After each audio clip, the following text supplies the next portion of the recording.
দেশ এবং রাষ্ট্র এই দুটো কি একই জিনিস, নাকি এর আলাদা কোনো পার্থক্য আছে? কিসে পার্থক্য? আসলে আমরা এই ভিডিওতে সেটাই জানবো।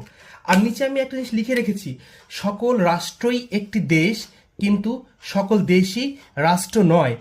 এই জিনিসটা এবং এই জিনিসটা সম্পর্কে আজকে খুব অল্প সময়ের মধ্যে আলোচনা করব, সুতরাং ভিডিওটি না টেনে আমাদের সাথেই থাকুন। সুপ্রিয় দর্শক, শুধুমাত্র এই কয়েকটা জিনিস জানলেই আপনার দেশ এবং রাষ্ট্র সম্পর্কে আর কোনো ঝামেলা থাকবে না। আচ্ছা, আমরা প্রথমে আসি দেশের বিষয়। দেখেন, দেশ এবং রাষ্ট্র কিন্তু ভিন্ন জিনিস, যা আমরা ভিডিওর প্রথমে বলেছিলাম। তো দেশ হইতে হইলে কি হইতে হবে? দেখেন, দেশ যদি হইতে হয় তাহলে অবশ্যই একটা নিজস্ব ভূখণ্ড থাকতে হবে, অর্থাৎ একটা ভূখণ্ড ছাড়া কখনোই দেশ হবে না।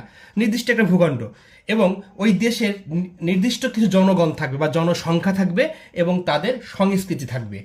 এই তিনটা হচ্ছে একটা দেশ হওয়ার জন্য ম্যান্ডেটরি বা প্রয়োজন। এখন আসুন আমরা রাষ্ট্রের সাথে তুলনা করি। রাষ্ট্র রাষ্ট্র একটা ভিন্ন জিনিস দেশ থেকে।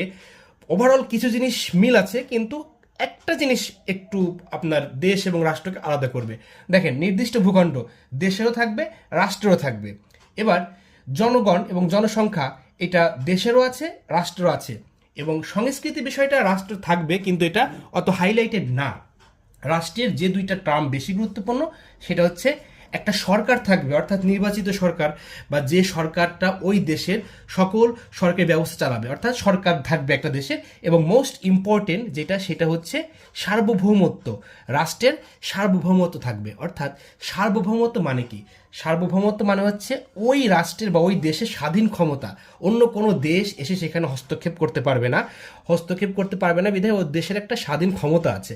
সুতরাং দেশ এবং রাষ্ট্রের মধ্যে এই যে বেসিক পার্থক্য আমরা জানবো। রাষ্ট্রের চারটা মৌলিক উপাদান আছে, চারটি মৌলিক উপাদানের মধ্যে 1, 2, 3, 4 এই চারটা। এখন প্রশ্ন আসতে পারে যে আপনার মনে জাগতেই পারে যে তাহলে দেশ কোনটা, রাষ্ট্র কোনটা?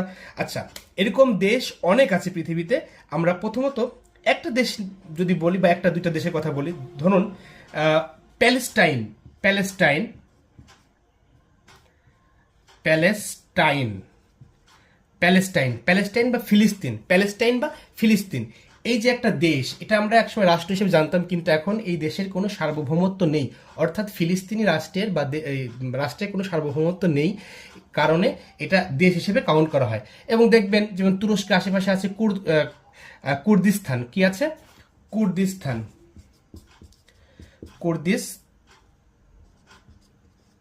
কুর্দিস্তান কুর্দিস্তান এই এই যে একটা ভূখণ্ড, এই ভূখণ্ডে দেখবেন নিজস্ব ভূখণ্ড আছে, জনগণ আছে, এদের সংস্কৃতি আছে, কিন্তু এই এই ভূখণ্ডের বা এই দেশের কোনো স্বাধীন ক্ষমতা নেই। যার কারণে এই টাইপের জিনিসগুলা বা এই ভূখণ্ডগুলা বা নিজস্ব ভূখণ্ড বা জনগণ থাকার পরেও এগুলা রাষ্ট্র হিসেবে কাউন্ট হয় না। আর বাদ বাকি আপনি পৃথিবীতে যত স্বাধীন দেশ আছে এবং যেগুলো সার্বভৌমত্ব আছে সবগুলো রাষ্ট্র হিসেবে কাউন্ট করা হয়, যেমন বাংলাদেশ, ভারত, পাকিস্তান, এই সবগুলোই রাষ্ট্র হিসেবে কাউন্ট করা হয়। সুতরাং আমরা বলতে পারি সব রাষ্ট্রই একটি স্বাধীন দেশ, কিন্তু সব দেশই স্বাধীন রাষ্ট্র নয়। ঠিক আছে, ধন্যবাদ সবাইকে।